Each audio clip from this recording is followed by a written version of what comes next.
আমার সাথে হয়েছে, কালকে আরেকজনের সাথে হইলে ও কার কাছে যাবে?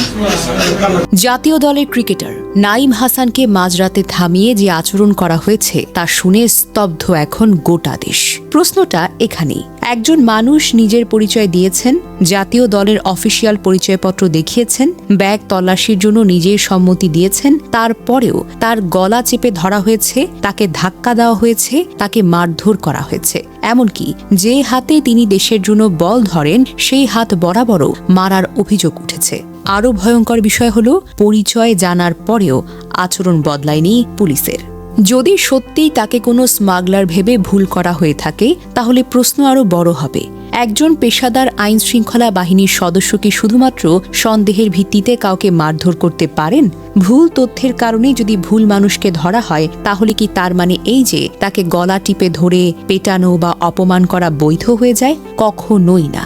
আরেকটি প্রশ্ন মানুষকে সবচেয়ে বেশি নাড়া দেয়। অভিযোগ রয়েছে তাকে পুলিশের গাড়িতে না তুলে অন্য একটি গাড়িতে তোলার চেষ্টা করা হয়েছিল। কেন?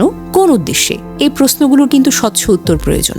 জানা যায়, শুক্রবার ঢাকা প্রিমিয়ার লিগের ম্যাচ খেলে চট্টগ্রাম বিমানবন্দর থেকে সিএনজিতে বাসায় ফিরছিলেন নাঈম হাসান। লালখান বাজারে ডিবি পরিচয়ধারী পুলিশ তার গাড়ি আটকে দেয়। নাঈম নিজের পরিচয় দিলেও কোনো কর্ণপাত করা হয়নি। উল্টো তুই আসামি, গাড়িতে ওঠ, এগুলো বলে জোর করে পুলিশের গাড়িতে তাকে তোলা হয়। পরে খুলশী থানায় নিয়ে তাকে নির্মমভাবে মারধর করা হয়। মারধরের সময় গলা চেপে ধরা, মোবাইল কেড়ে নেওয়া এবং লাঠি পেটা সহ শারীরিক নির্যাতনের অভিযোগ উঠেছে। নিজের জাতীয় দলের ক্রিকেটার পরিচয় দেওয়ার পরেও এই হেনস্থা থেকে রেহাই পাননি তিনি। ঘটনার পর পুলিশ বিভাগের পক্ষ থেকে ব্যবস্থা নেওয়া হয়েছে, সংশ্লিষ্টদের সাময়িক বরখাস্ত করা হয়েছে, বিভাগীয় তদন্তের আশ্বাস দেওয়া হয়েছে। উচ্চ পদস্থ কর্মকর্তারাও নড়ে সরে বসেছেন। সংবাদ মাধ্যম, ক্রিকেট বোর্ড, বিভিন্ন মহল সবাই বিষয়টি নিয়ে কথা বলছে। কিন্তু এখানেই সবচেয়ে তিক্ত প্রশ্নটি সামনে আসে। নাঈম হাসান বলে আজ দেশ জানে তিনি জাতীয় দলের ক্রিকেটার, তাই তো ঘটনা সামনে এসেছে। কিন্তু নাঈম হাসানের জায়গায় যদি একজন সাধারণ দিনমজুর থাকতেন, অথবা একজন রিকশা চালক, একজন গার্মেন্টস কর্মী, একজন প্রবাসীর ছেলে, তাহলে কি এত দ্রুত তদন্ত হতো?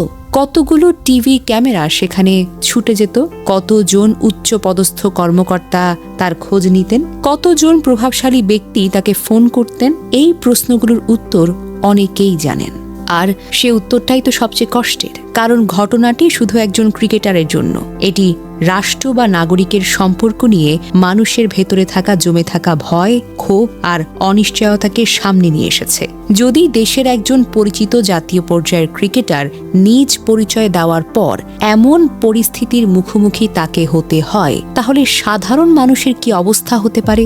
এই প্রশ্নই আজ মানুষের মনে সবচাইতে বেশি ঘুরপাক খাচ্ছে। ভাবলেই তো গা শিউরে ওঠে।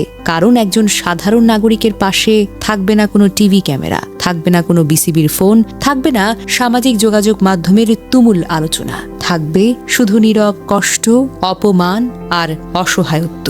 তাই এই ঘটনার প্রকৃত তদন্ত, দায়ীদের জবাবদিহিতা এবং সত্য উদ্ঘাটন শুধু নাঈম হাসানের জন্য নয়, বাংলাদেশের প্রতিটি সাধারণ নাগরিকের জন্যই জরুরি। কারণ আইন সবার জন্য সমান না হলে নিরাপত্তাও কখনো সবার জন্য সমান থাকে না।